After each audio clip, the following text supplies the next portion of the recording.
Actress Kangana Ranaut का मुंबई को लेकर दिया गया बयान तूल पकड़ता जा रहा है। हाल ही में उन्होंने कहा था कि उन्हें मुंबई पाकिस्तान अधिकृत कश्मीर जैसा लग रहा है।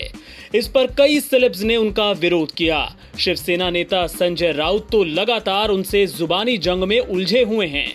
महाराष्ट्र के गृह मंत्री अनिल देशमुख ने भी साफ कह दिया कि कंगना को महाराष्ट्र या मुंबई में रहने का कोई हक नहीं। और अब बीजेपी भी कंगना के खिलाफ हो गई है।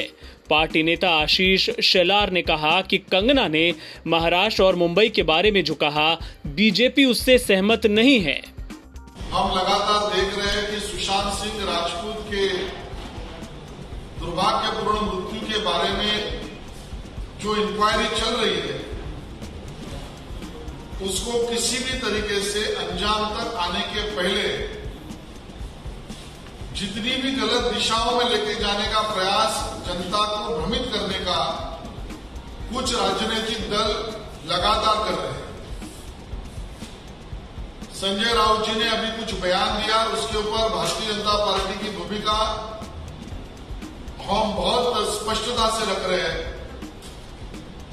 कंगना रनौत ने मुंबई वासी और महाराष्ट्र इस विषय में मुंबई वासी और महाराष्ट्र की जनता को सिखाने का प्रयास न करे।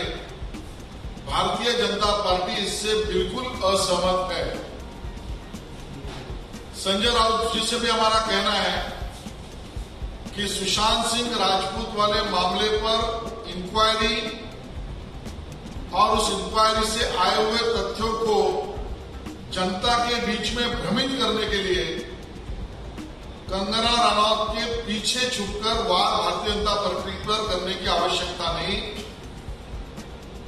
ये प्रयास भी वो न करें।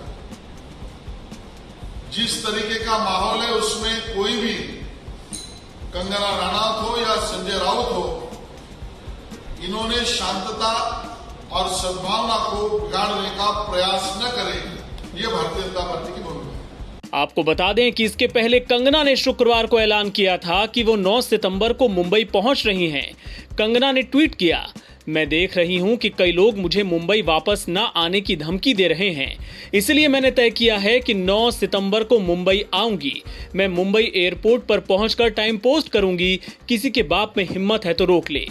कंगना के बयान पर शिवसेना नेता संजय राउत ने उन्हें मेंटल केस बताते हुए कहा कि वो चाहें तो पीओके चली जाएं, वो अपने खर्चे पर उन्हें वहां भेज देंगे। कांग्रेस के पूर्व अध्यक्ष राहुल गांधी ने बढ़ती बेरोजगारी और देश की आर्थिक बदहाली को लेकर शुक्रवार को मोदी सरकार पर हमला बोला। उन्होंने ट्वीट कर कहा कि 12 करोड़ नौकरियां खत्म हो गई हैं, देश की खुशहाली और सुरक्षा गायब है, लेकिन सवाल पूछिए तो उसका जवाब नहीं मिलेगा।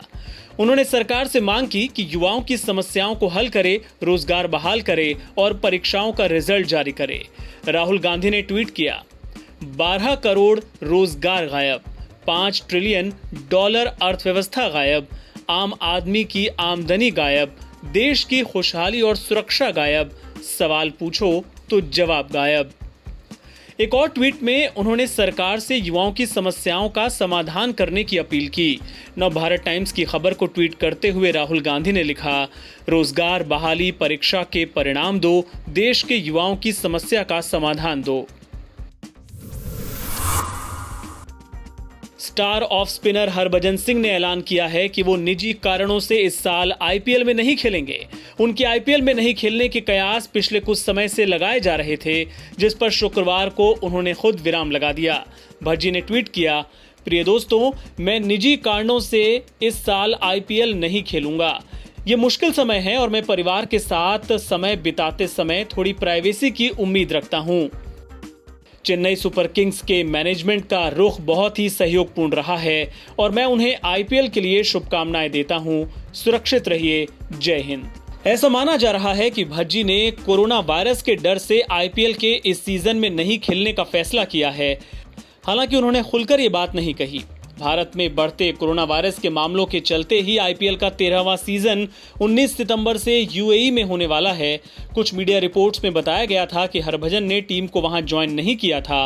व्यक्तिगत कारणों का हवाला देते हुए इस साल के आईपीएल से हटने वाले भज्जी सीएसके के दूसरे प्लेयर हैं। उनके पहले सुरेश रैना भी यूएई से भारत लौट आए थे।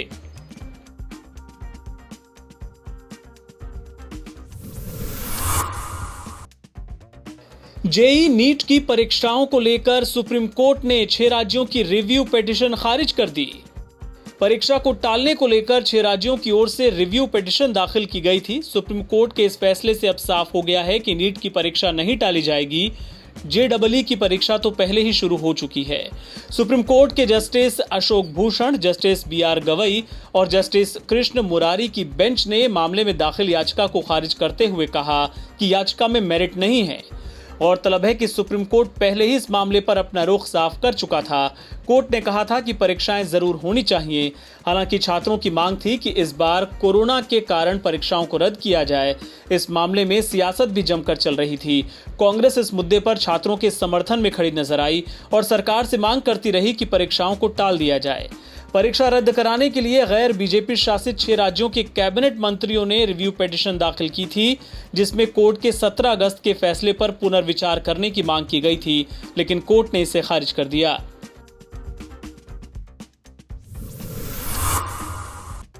चीन के साथ तनाव के बीच सेना के प्रति लोगों का जज्बा देखते ही बन रहा है। बीते दिनों पेंगोंग झील के पास भारतीय सेना ने जिस तरह चीन के दांत खट्टे किए, उससे लोगों का उत्साह चरम पर है। सेना के जवानों को देखते ही लोग सैल्यूट करने लगते हैं। एलएसी पर तिब्बती मूल के लोगों से बनी स्पेशल फ्रंटियर फोर्स को भी तैनात किया गया है। उसकी एक यूनिट पेंगोंग झील के पास तैनात की गई है।